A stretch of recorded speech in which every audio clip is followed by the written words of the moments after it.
నేను రాజీనామా చేస్తాను. నిరుద్యోగ భృతి ఇస్తున్నామంటే ఒప్పి రాజీనామా చేస్తాను కూడా చేయి. విద్యార్థి భరోసా గారు ఇస్తున్నామని చెప్పి ఒప్పి నేను రాజీనామా ఇస్తాను, రాజీనామా చేయి. రైతులకు నువ్వు ఇస్తాన 15,000 రూపాయలు రైతు భరోసా ఇస్తున్నట్టు ప్రూవ్ చేయి.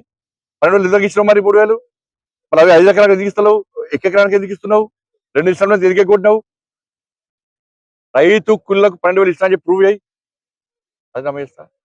గిన్ని అబద్ధాలు ఆడి దీనికి ముఖ్యమంత్రి గారు సిద్ధమా? నేను రెడీ. నేను 6 గ్యారెంటీలు అమలు చేయాలని ప్రూవ్ చేస్తా. నేను ప్రూవ్ చేయాలంటే నేను రాజీనామా చేస్తా. నువ్వు ప్రూవ్ చేస్తావు నువ్వు లేవు రాజీనామా చేయి. నువ్వు ప్రూవ్ చేస్తే నేను రాజీనామా చేస్తా. ఇప్పుడు నేను ప్రూవ్ చేస్తే నువ్వు రాజీనామా చేయి. దీనికి సిద్ధమా రాష్ట్ర ముఖ్యమంత్రి గారు? ఇది ఎవరి ముందు జరగాలి? కేరళం నుంచి మీడియా నువ్వు రప్పిస్తావా నేను రప్పియాలా? కేరళం నుంచి మీడియాను నువ్వు రప్పిస్తావా నేను రప్పియాలా? దానికి సిద్ధమా నువ్వు చెప్పు. ఢిల్లీ పోయి కేరళ పోయి మూటల పైపుడు కాదు, ఒక్కరు పోయి చక్కెర నింపచ్చినావా? ఒక్కరు పోయి మూటల పైపు వచ్చినాడు పోయి. ఈడ పైసలు రైతులకు రైతు భరోసా ఇవ్వడానికి 5 ఎకరానికి పనిచేయదు, 1 ఎకరానికి ఇస్తావు. కానీ ఢిల్లీకి మూటలపై కేరళ పోయి కేరళంలో తమిళనాడు ఎలక్షన్లు ఖర్చు పెట్టడానికి మాత్రం తెలంగాణ నుంచి మూటలు తీసుకుని అప్పచెప్తారు స్పెషల్ ఫ్లైట్లో పోయి. ఇది మంచి పద్ధతి కాదు. నేను కేరళంలోని మీడియాకి అప్పీల్ చేస్తున్నా. గతంలో మహారాష్ట్ర బీహార్ నుంచి మీడియా వచ్చి ఈడ విచారణ జరిపారు, మహిళలందరూ తిరగబడ్డారు. ఇప్పుడు అదే పరిస్థితి ఉన్నది. ఇలా కేరళం నుంచి మీడియా వచ్చి వాస్తవాలు తెలిపి ఇవాళ కాంగ్రెస్ పార్టీ ఒక బండారాన్ని కేరళంలో బయటపెట్టాల్సిందిగా అక్కడ మీడియా విజ్ఞప్తి చేస్తున్నా.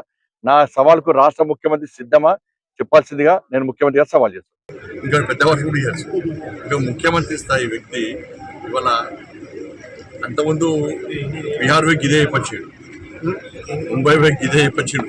బీహార్లో అక్కడ మీడియా, మహారాష్ట్రలో అక్కడ మీడియా వాస్తవాలు ఇక్కడికి వచ్చి తెలుసుకొని పోయి ముఖ్యమంత్రి గారు చెప్పేటి అన్ని అబద్ధాలే అని చెప్పి మన రాష్ట్రం కాబట్టి ఇక్కడ 2 రాష్ట్రాల్లో ఓడిపోవడానికి రాష్ట్ర ముఖ్యమంత్రి కారణం.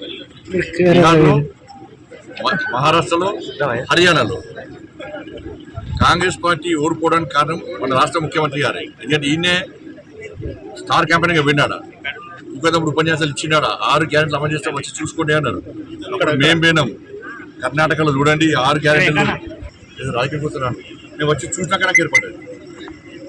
గీత దాంతో మున్సిపాలిటీ శ్రీసపల్లె, రంగేపల్లె, కొత్తపల్లె, సింగపూర్ ఇన్ని గ్రామాల్లో ఇబ్బంది పడితే ఈ